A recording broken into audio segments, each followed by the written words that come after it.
ఈరోజు దేవుడి వాగ్దానం హెబ్రీయులకు రాసిన పత్రిక 13వ అధ్యాయం 5వ వచనం. నిన్ను ఏమాత్రం విడువను, నిన్ను ఎన్నడూ ఎడబాయను. మన దేవుడు మనల్ని ఎప్పుడు కూడా విడిచే దేవుడు కాదు, మనల్ని ఎప్పుడు కూడా ఎడబాసిన దేవుడు కాడు. ఒకవేళ మనవారే, మనతో ఉండేవారే, మన అనుకునేవారే ఒకవేళ మనల్ని విడవచ్చేమో కానీ, ఒకవేళ మన నుండి దూరం అవుతారేమో కానీ, ఒకవేళ ఎటువంటి పరిస్థితులైనా మనకు దూరం అయినా కానీ ఆయన మనల్ని విడిచే దేవుడు కాదు, ఎడబాసే దేవుడు కాదు.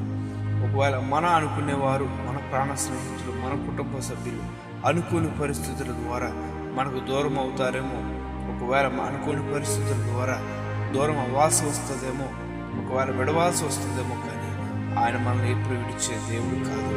ఒకవేళ ఎటువంటి పరిస్థితుల్లో ఉన్నా ఆయన మన వెంటే ఉంటుంది, మన చేయి పట్టుకుని ఎటువంటి కష్ట పరిస్థితులైనా ఆయన మనతో ఉంటూ మనం నడిపించే దేవుడు ఉన్నాడు. యెహోషువతో కూడా దేవుడు పలుకుతున్నటువంటి మాట, నేను మోషేకు తోడై ఉన్నటువంటి ఇప్పుడు తోడై ఉంటాను.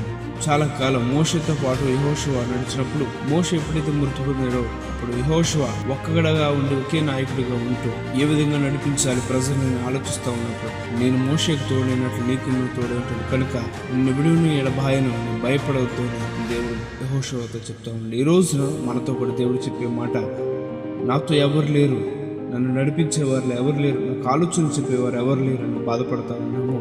ఈ రోజున దేవుడు నీతో మాట్లాడుతున్నాడు.